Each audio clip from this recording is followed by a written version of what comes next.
ಏನೂ ಇಲ್ಲ ಅಂದ್ರೆ ಒಂದು ದೊಡ್ಡ ಸ್ಟಾಪ್ ಇರ್ತದ ಅವ್ರ ಹಿಂದಕ್ಕ. ಅವ್ರ ಕೈ ತೆಳೊಳಗ ಇಡೀ ಜಿಲ್ಲಾದ ಎಲ್ಲಾ ನೌಕರಸ್ಥರು ಕೆಲಸ ಮಾಡ್ತಾರೆ. ಇಡೀ ಒಂದು ಜಿಲ್ಲಾದಾಗ ಎಷ್ಟು ನೌಕರಸ್ಥರು ಇರ್ತಾರೆ ಎಲ್ಲರ ಮೇಲೆ ಅವರೇ ಬಾಸ್. ಯಾರು?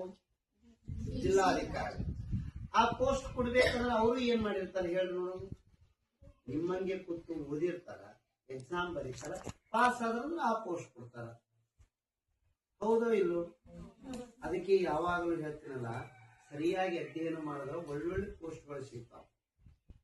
ಈಗ ನೀವು ಈ ವಿದ್ಯಾರ್ಥಿ ಜೀವನದಾಗ ಹಿಂಗದೇವಿ, ನಾಳೆ ಚಂದ ಓದೋದ್ರಿಂದ AC ರೂಮ್ನಾಗ ಕೂಡ್ತೀರಿ ಹೋಗಿ. ಅರ್ಥ ಆಯ್ತ್ರೆ? ಅಗ್ದಿ ಕಾರ್ನಾಗ ಬರ್ತೀರಿ, ನಿಮ್ಗೊಬ್ಬರು ಡ್ರೈವರ್ ಇರ್ತಾನ, ಇಬ್ರು PAಗಳು ಇರ್ತಾರ, ಅಗ್ದಿ ಫೋನ್ ಹಚ್ಚದಲ್ಲೇ ಕೂತಲ್ಲೇ ಊಟ ತಂದು ಕೊಡ್ತಾರ.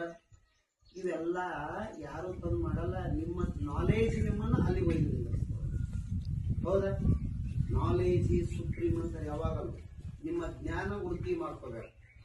ಮಾರ್ಕ್ಸ್ ಎಷ್ಟು ತಗೊಂಡಿದೆ ಅಂತೇಳಿ ಯಾರು ಕೇಳಲ್ಲ, ನಾಲೆಜ್ ಎಷ್ಟು ಅನ್ನೋದು ಇಂಪಾರ್ಟೆಂಟ್. ಪರೀಕ್ಷೆ ಬರ್ದಕ್ರ 4 ಮಾರ್ಕ್ಸ್ ಎಷ್ಟು ಬರ್ತದೆ? 4 ಮಾರ್ಕ್ಸ್ ಕಮ್ಮಿ ಬರ್ತಾವ. ಆದ್ರೆ ಫಸ್ಟ್ ಏನು ಅಂದ್ರೆ ಆ ಸಬ್ಜೆಕ್ಟ್ ನಾಲೆಜ್ ನನ್ನಲ್ಲಿ ಇರಬೇಕು. ಅರ್ಥ ಆಯ್ತಾ? ಸುಮ್ಮ ಒಂದು 10 ನಿಮಿಷ ಏನಿರ್ತದೆ ವಿಷಯ ಅಂತ ಹೇಳ್ತೀನಿ. ಹೆಂಗಿರ್ತದೆ ನಮ್ಮ ಲೈಫ್? 10th ಎಲ್ಲ ಓದಿರಿ, ಎಲ್ಲ ಸಬ್ಜೆಕ್ಟ್ ಹೇಳಿದ